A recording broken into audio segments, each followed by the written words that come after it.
Let's talk about asynchronous code, or async. Before we dive in, let's establish what it means to write synchronous code, which is the counterpoint to async code.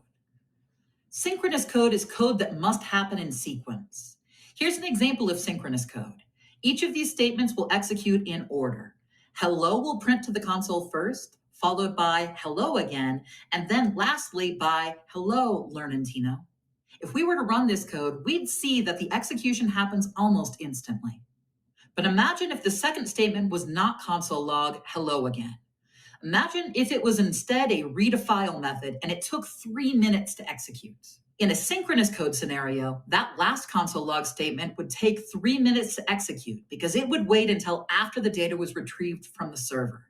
This type of lag could confuse and frustrate users. This is where async code comes into play.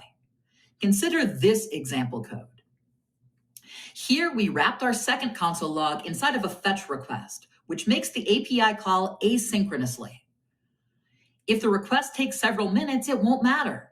Our code will log hello, then hey, Learnantino, and whenever the data has been returned from our request, the data will finally be logged out. Here's how that would look.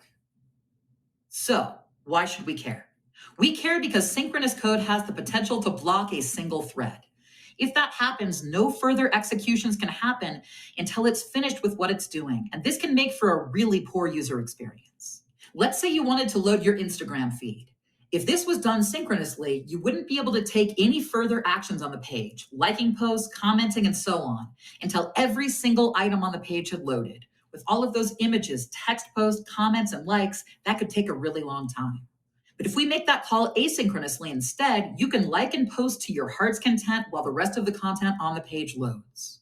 Another scenario of when async is useful is in a chat app.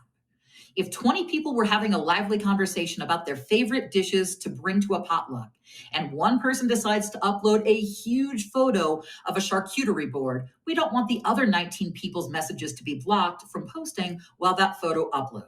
Instead, that photo will appear to the rest of the group whenever it's done uploading, and everybody can chat freely while that's happening behind the scenes. Synchronous code executes in sequence. Each line of code waits for the previous line of code to finish before it moves on.